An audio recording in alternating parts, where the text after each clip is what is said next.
World കപ്പിൻ്റെ ഫുട്ബോളിൻ്റെ എല്ലാ കളികളും ഒന്നും കാണാൻ പറ്റിയിട്ടില്ല. എന്നാലും മിക്കവാറും കളികളൊക്കെ കണ്ടിട്ടുണ്ട്. അത് ലൈവ് കാണാത്ത കളികൾ, ലൈവ് കാണുന്നതെന്ന് പറഞ്ഞു കഴിഞ്ഞാൽ രാത്രി ഒരു 2 മണി കൂടുതൽ ഇരുന്നുള്ള കാഴ്ച എനിക്കില്ല. അത് കഴിഞ്ഞുള്ള കളികളൊക്കെ പകൽ ഏതെങ്കിലും സമയത്ത് ഈ റിപ്പീറ്റ് കാണിക്കും. അപ്പോൾ അത് ഞാൻ കാണാറുണ്ട്. മിക്കവാറും ഒക്കെ അങ്ങനെ കണ്ടിട്ടുണ്ട്. കാണാത്ത കളികൾ വളരെ ചുരുക്കമാണ്. അതിൽ എനിക്ക് ഏറ്റവും ഇഷ്ടപ്പെട്ട അർജൻറ്റീനയുടെ കളികളാണ്. ഞാൻ അർജൻറ്റീനയുടെ ഒരു ആരാധകനാണെന്ന് പറയാം. ബ്രസീലും അർജൻറ്റീനയും എനിക്ക് ഈക്വലായിരുന്നു. പക്ഷേ ബ്രസീൽ നേരെയൊക്കെ പോയി. മറ്റ് രാജ്യങ്ങളെയൊന്നും എനിക്ക് താല്പര്യമൊന്നുമില്ല ഈ കളി ഫുട്ബോളിൽ. അപ്പോൾ ഞാൻ ഇവരുടെ ഈ കളികൾ ഉള്ളപ്പോൾ എല്ലാ കളികളും എങ്ങനെ മെനക്കെട്ടാലും കാണും. ഇന്നലെ 9:30 നമ്മുടെ രാത്രി 9:30 തുടങ്ങിയ കളി, അർജൻറ്റീനയുടെ കളി, ഈജിപ്റ്റുമായിട്ടുള്ള കളി മെനക്കെട്ടിരുന്ന് കണ്ടു. ഞാനൊരു യഥാർത്ഥ അർജൻറ്റീനയ്ക്ക് ഒരു കേക്ക് വാക്ക് ആയിരിക്കും ആ കളി എന്ന് ആദ്യം തെറ്റിദ്ധരിച്ചു എന്ന് പറഞ്ഞാൽ മതി. പക്ഷെ നമ്മുടെ ഈ വേൾഡ് കപ്പിൽ എത്തുന്ന ഇന്നത്തെ, അതായത് ഇപ്രാവശ്യം 2026 വേൾഡ് കപ്പിൽ എത്തിയിട്ടുള്ള ടീമുകൾ, ഈ കുഞ്ഞൻ രാജ്യങ്ങളൊക്കെ ഉണ്ട്. അവരെ ഒന്നും നമുക്ക് ഒരിക്കലും കുറച്ച് കാണാൻ ഒക്കത്തില്ല. പ്രത്യേകിച്ച് ആഫ്രിക്കൻ കൺട്രീസ്. അവിടുന്ന് വന്ന സെനഗൽ എന്തോ കളിയാണ് കാഴ്ചവെച്ചവർ. അതേപോലെ തന്നെ അതിൽ ഒന്നാമത്തെ ടീം പറയാവുന്നതാണെന്നുണ്ടെങ്കിൽ കാബോ വെർദെ എന്ന് പറയുന്ന ഒരു ടീം ആദ്യമായിട്ടാണ്, ഒരു കൊച്ചു രാജ്യം, ഏതാണ്ട് 5 ലക്ഷം ആളുകളേ ഉള്ളൂ അവരുടെ ആ ദ്വീപിൽ ജനസംഖ്യ. അവിടുന്ന് വരുന്നവരാണ്. അവർ വളരെ കഷ്ടപ്പെട്ട് വരുന്ന അവരുടെ ഒസീഞ്ഞ എന്ന് പറയുന്ന ഒരു ഗോളി, ആ ഗോളിയെപ്പോലൊരു ഗോളി വേൾഡ് കപ്പിൽ ഇതുവരെ വന്നിട്ടില്ല. ആ രീതിയാണ്. നമ്മളിപ്പോൾ അർജൻറ്റീനയുടെ മാർട്ടിനസിനെയൊക്കെ പറയും, വളരെ വലിയ ഗോളിയാണെന്നുള്ള രീതി നമ്മൾ പറയാറുണ്ട്. പക്ഷെ മാർട്ടിനസിനൊക്കെ ഒരുപാട് പിഴവ് വരുന്നത് നമ്മൾ കണ്ടു. കാഴ്ചക്കാരനായിട്ട് ചിലപ്പോൾ നിന്ന് പോകും. കുറ്റമല്ല, എല്ലാ പന്തുകളും ഒന്നും ഗോളിക്കാരും തടയാൻ പറ്റത്തില്ല. പക്ഷേ ഈ ഒസീഞ്ഞോ എന്ന് പറയുന്ന ആ പ്ലെയർ ഉണ്ടല്ലോ, ആ ഗോളിയുടെ കയ്യിൽ തൊട്ട് മടങ്ങിയിട്ടുള്ള പന്തുകൾ എത്രയാണെന്നറിയാം തട്ടിക്കളഞ്ഞേക്കുന്നത്. അതൊരു വലിയ മുതൽക്കൂട്ടാണ്. അദ്ദേഹത്തിന് 40 വയസ്സ് പ്രായമുണ്ട്. പക്ഷെ 40 വയസ്സൊന്നും ഒന്നുമല്ല. ആ കളി വളരെ പാവപ്പെട്ടൊരു വീട്ടിൽ നിന്ന് വരുന്ന ആളാണ്. അദ്ദേഹത്തിൻ്റെ അമ്മയ്ക്കും അച്ഛനും ഈ കളി കാണണം, ഒരു മാർഗവുമില്ല. അവസാനം അദ്ദേഹം പറഞ്ഞായിരുന്നു, അവിടെ പത്രസമ്മേളനത്തിൽ പറഞ്ഞു, ഒരു കളി കഴിഞ്ഞപ്പോൾ ഈ ഒസിഞ്ഞോ ആരാണെന്ന് ലോകത്തിന് മനസ്സിലായി. അപ്പോൾ പത്രലേഖകരോട് അദ്ദേഹം പറഞ്ഞു, ഇതുപോലെ അമ്മയ്ക്ക് കളി കാണണം, പക്ഷേ വരാൻ നിവൃത്തിയില്ലാത്തതുകൊണ്ട് വന്നില്ല എന്ന് പറഞ്ഞു. US ഗവൺമെൻറ് VVIP പരിഗണന കൊടുത്ത് അമ്മയെ, അതായത് ഒസിഞ്ഞോയുടെ മാതാവിനെയും പിതാവിനെയും അവിടെ വരുത്തി. അവർക്ക് ആ പരിഗണനയിൽ അവിടെ താമസിപ്പിച്ച് അവരെ കളി കാണിച്ചു എന്നുള്ളതാണ്. അതൊരു വലിയൊരു കാഴ്ചപ്പാടാണ്. അതായത് അമ്മയ്ക്ക് മകൻ്റെ കളി കാണണം, ഇത്രത്തോളം വലിയ ഒരു പ്ലെയറുമാണ്. അപ്പോൾ ഇത് ഞാൻ പറഞ്ഞുകൊണ്ട് വന്നത്, ഇന്നലെ ആയിരുന്നു മെനക്കെട്ട് ഈ കളി, അതായത് 9:30 മുതൽ ഇരുന്ന് കണ്ടു. ആ കളി കണ്ടു, അടക്കി പിടിച്ചിരുന്ന് കാണുകയാണ്. ആദ്യം ഈജിപ്തിൻ്റെ കളി എന്ന് പറയുമ്പോൾ നോക്കിയപ്പോൾ ആദ്യം ആ ഈജിപ്റ്റ് കൊണ്ട് ഒരു ഗോളടിച്ചു കേട്ടോ. ഗോളടിച്ചെന്ന് പറഞ്ഞു കഴിഞ്ഞാൽ അതൊരു ഫ്ലൂക്കിനുള്ള ഒരു ഗോളെന്ന് പറയാൻ ഒക്കത്തില്ല. അവിടെ അർജൻറ്റീന ഡിഫൻസിൻ്റെ ഒരു പിഴവുണ്ട് അവിടെ. കാരണം ഈ പന്ത് കൊണ്ടുപോയതെന്ന് പറഞ്ഞാൽ ആ പോക്ക് കണ്ടപ്പോഴേ മനസ്സിലായി ഇത് ഗോളാണെന്ന്. കറക്റ്റായിട്ട് കൊണ്ടുപോയി അടിച്ചു. നല്ല സ്റ്റൈലൻ്റെ ഒരു ഗോളായിരുന്നു. അത് കഴിഞ്ഞ് ഇങ്ങനെ നോക്കിയിരുന്നു, ഇനി അടുത്തത് എപ്പോഴാണ് വരുന്നതെന്ന്. അപ്പം അർജൻറ്റീന പോകുന്നു. അർജൻറ്റീനയുടെ ഈ തന്ത്രങ്ങളൊന്നും ഫലിക്കുന്നില്ല. അർജൻറ്റീന അടിക്കുന്ന അടികൾ മുഴുവൻ ഗോളി തടഞ്ഞിടുകയാണ്, അല്ലെങ്കിൽ ആ പോസ്റ്റിൽ തട്ടിപ്പോകുന്നു. ആ രീതിയിലായി. കുറേ ഷോട്ടുകൾ അർജൻറ്റീനയുടെ ഉണ്ടായിരുന്നു, അതെല്ലാം ഗോളി തട്ടിക്കളഞ്ഞാണ്. പിന്നെ മാത്രമല്ല, ഈജിപ്തിൻ്റെ ഡിഫൻസ് എന്ന് പറയുന്നത് വളരെ ഗംഭീര ആയിരുന്നു. അപ്പോൾ ഇത് അങ്ങനെ ആ കളി നടന്നുകൊണ്ടിരിക്കുമ്പോൾ രണ്ടാമത് ഇതേപോലെ തന്നെ അർജൻറ്റീനയുടെ താരങ്ങളെല്ലാം ഈജിപ്തിൻ്റെ ഗോൾ മുഖത്ത് കിടന്ന് പണിയാണ് ഈ ഗോൾ തിരിച്ചടിക്കാൻ. അടുത്ത ഗോള് വലയിൽ വീഴാണ്. ഒന്നും ചെയ്യാൻ പറ്റുന്നില്ല. 2-0 എന്നുള്ള നില അങ്ങോട്ട് പോയി.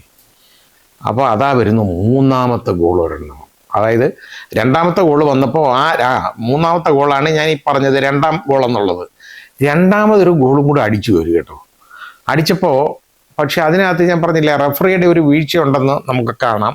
അത് ഓൺ സൈഡഡ് ആണെന്ന് ഉള്ളത് പറയപ്പെടുന്നു. കാരണം അതെന്താണെന്ന് അറിയാമോ, ആദ്യം ആ പന്തിൻ്റെ തുടക്കത്തിൽ ആ പന്തിൻ്റെ തുടക്കത്തിൽ ഒരു ഫൗൾ ഉണ്ടായിരുന്നു.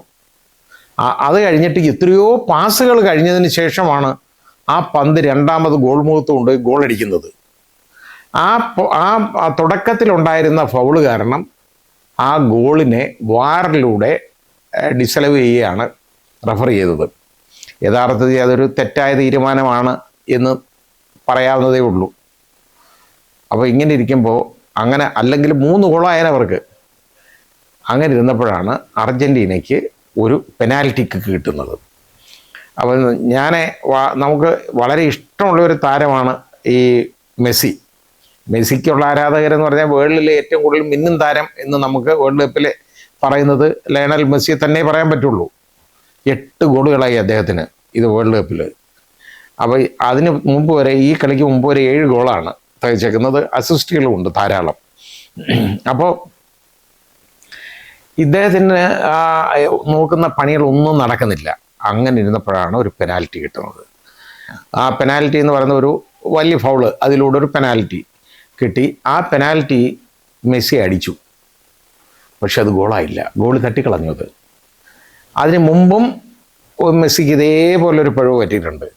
പക്ഷേ മെസ്സി ഈ പെനാൽറ്റി ബോക്സിനകത്ത് കിട്ടുന്ന പെനാൽറ്റി അടിക്കുന്നതിലും അത് പലപ്പോഴും പാഴായി പോകാറുണ്ട്. അതിന് അദ്ദേഹത്തിന് വൈദഗ്ധ്യം എന്ന് പറയുന്നത് വെളിയിലുള്ള, അതായത് ബോക്സിന് വെളിയിലുള്ള കിക്കുകളാണ്. പെനാൽറ്റി കിക്കുകൾ വരുമ്പോൾ ഫൗൾ അത് വരുന്നുണ്ടെങ്കിൽ അത് മെസ്സി അടിക്കാൻ പോയി കഴിഞ്ഞാൽ ഒരു ചെറിയ വിടവുണ്ട്. ഒരു താരങ്ങൾ ഇങ്ങനെ നിരന്ന് നിൽക്കുകയാണ് അവർ എതിർഭാഗമെല്ലാം. അതിനിടയിൽ ഒരു ചെറിയ വിടവ് കിട്ടും. ആ വിടവിലൂടെ ഉണ്ടല്ലോ വളരെ പ്രിസിഷനിൽ ഇടംകാലിലാണ് മെസ്സി. ഇടംകാല് കൊണ്ട് അദ്ദേഹം അടിച്ച് ഗോളിക്ക് തടയാൻ പറ്റത്തില്ല അങ്ങനെയുള്ള അടി. ആ രീതിയിൽ അത് പ്ലേസ് ചെയ്യും. അതൊരു വലിയ കഴിവാണ് അങ്ങനെ എപ്പോഴും. പക്ഷേ ഈ പെനാൽറ്റി മെസ്സി പാഴാക്കി കളയുന്നത് കണ്ട് ഞാനും അന്തം വിട്ടിരുന്നു പോയി. ആരാധകരെല്ലാം വിഷമിച്ചു ഇത് കണ്ടിട്ട്. പക്ഷേ അത് കഴിഞ്ഞു. ആ കളി ഇങ്ങനെ നടന്നുകൊണ്ടിരിക്കുകയാണ്. അപ്പോൾ കളി തീരാൻ 15 മിനിറ്റേ ഉള്ളൂ. ഇനി 2 ഗോളിൻ്റെ പിന്നിലാണ്. 2 ഗോളാണ് ഈജിപ്റ്റ് അടിച്ചേക്കുന്നത്. അത് തിരിച്ചടിക്കുക എന്ന് പറയുന്നത് ഇനി വളരെ ബുദ്ധിമുട്ടാണ്. എന്നാൽ ഇവരുടെ പോരാട്ട വീര്യം എന്ന് പറയുന്ന അർജൻറ്റീനയുടെ വളരെ വലുതാണ്, പ്രത്യേകിച്ച് മെസ്സിയുടെ. അതുകൊണ്ട് ഒരു പ്രതീക്ഷ ഉണ്ടെന്ന് വിചാരിച്ച് 15 മിനിറ്റിലെ കളിയും കൂടെ കാണാം, അതല്ലെങ്കിൽ നിർത്തിയിട്ട് പോകാം എന്നൊക്കെ വിചാരിച്ചതാണ്. നോക്കിക്കഴിഞ്ഞപ്പോൾ ആ കളിയിലാണ് നമുക്ക് കാണേണ്ട കാര്യം കാണുന്നത്. കൊണ്ടുപോയിട്ട് ഒരു ഗോള്, അത് ഒന്നാന്തരം ഒരു ഗോളാണ് ആദ്യം അർജൻറ്റീന അടിച്ചത്. ഈ ഒരു ഗോൾ അടിച്ചതോടുകൂടി ഉണ്ടല്ലോ ഇവർക്കൊരു പുതുജീവൻ വന്നു അർജൻറ്റീനയ്ക്ക്. അതുവരെ ഇങ്ങനെ വിഷമിച്ച് കളിക്കുകയാണ്. അടുത്ത ഗോൾ ഉണ്ടല്ലോ കൊണ്ടുപോയത് മെസ്സിക്ക് ഈ മെസ്സിയെ മാർക്ക് ചെയ്തിരുന്ന 3 പേരാണ് മെസ്സിയെ തടഞ്ഞുകൊണ്ടിരുന്നത്. അതിലൊരു ചെറിയ വിടവ് കിട്ടി, മെസ്സിയുടെ കാലിലോട്ട് പന്ത് കിട്ടി, അത് അടിച്ചത് ഭയങ്കര ഗോളാണ് അടിച്ചത്. ആ രീതിയിലുള്ള ഒരു ഗോള് വന്നു. അത് 2-2. അതോടുകൂടി കളി ഇച്ചിരി തണുത്തു. കാരണം എക്സ്ട്രാ ടൈമിലേക്ക് പോകും എന്നുള്ള ഒരു നില വന്നു. അങ്ങനെ എക്സ്ട്രാ ടൈമിന് വേണ്ടി കളിച്ചതാണ് ഈജിപ്റ്റ്. കാരണം അവർ ഈ സമനില പിടിച്ചു വരുത്തിയിട്ട് അവസാനം അവർക്ക് ആവശ്യം പെനാൽറ്റി ഷൂട്ടൗട്ടാണ്. അതിലേക്കാണ് അവർ കടന്നു വന്നത്. അങ്ങനെ ആ വഴിയിലൂടെയാണ് പക്ഷേ ഇവിടെ സംഭവിച്ചത് ഈ കളി, അതായത് ഇത് തീരാൻ ഏതാണ്ട് ഒരു കഷ്ടിച്ച് 2 മിനിറ്റ് മുമ്പ് അർജൻറ്റീന ഒന്നാന്തരം ഒരു ഗോൾ കൊണ്ടുപോയി അടിച്ചു. വളരെ വലിയ ഗോളാണ്. അപ്പോൾ ആ ഗോള് അടിക്കാനുണ്ടായിരുന്ന അതിൻ്റെ ശില്പി എന്ന് പറയുന്നതും യഥാർത്ഥത്തിൽ മെസ്സിയാണ്. ഇതിൻ്റെ എല്ലാം ശില്പി മെസ്സിയാണ്. മെസ്സി എന്ന് പറയുന്ന ആ താരം, അദ്ദേഹത്തിൻ്റെ പോരാട്ട വീര്യം എന്ന് പറയുന്നത് നമുക്ക് ഒരിക്കലും നമുക്ക് കുറച്ച് കാണാൻ പറ്റത്തില്ല. മെസ്സി അവസാനം ആദ്യമായിട്ട് കരയുന്നതാകാറുണ്ട്. പിന്നെ ഈ കളി ജയിച്ചു കഴിഞ്ഞപ്പോൾ ഒരു പ്രതീക്ഷയില്ലാതെ ഇരുന്ന ഒരു കളി, അർജൻറ്റീനക്കാരെല്ലാം തല കുമ്പിട്ടിരിക്കുകയായിരുന്നു അവസാനം വരെ. സഹതാരങ്ങൾ അവിടെ ബോക്സിലിരുന്നവരൊക്കെ തല കുനിച്ചിരിക്കുന്നതാണ് കാണുന്നത്. പക്ഷേ ഈ 3ാമത്തെ ഗോൾ വന്നപ്പോൾ ഉണ്ടല്ലോ ഉണ്ടായ ആരവം ഒന്ന് കാണേണ്ടതായിരുന്നു. ഈ വേൾഡ് കപ്പ് ഒരു ടീമിന് കിട്ടുന്നതിലും വലിയ ഒരു ആദരമാണ്. മെസ്സിയെ എടുത്ത് മുകളിലോട്ട് എറിയുന്ന കാഴ്ച നമ്മൾ കണ്ടേ, എന്നിട്ട് താഴെ പിടിക്കുക. അങ്ങനെ ഒരു 10 തവണ. ഞാൻ ഭയപ്പെട്ടെന്ന് പറഞ്ഞാൽ ഏതെങ്കിലും വിധത്തിൽ അദ്ദേഹം ഇഞ്ചുവേർഡായി പോകാനുള്ള വലിയ സാധ്യതയുണ്ടായിരുന്നു.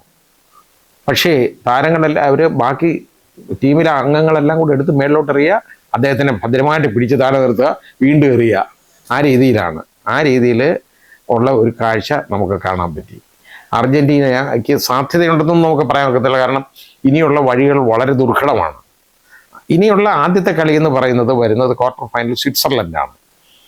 അത് കടന്നുകൂടാൻ പറ്റും എന്ന് തന്നെയാണ് ഞാൻ വിചാരിക്കുന്നത്. എന്നാലും മോശമല്ല, അവരും വളരെ വലിയ വഴിവെട്ടി വന്നവരാണ് അവർ.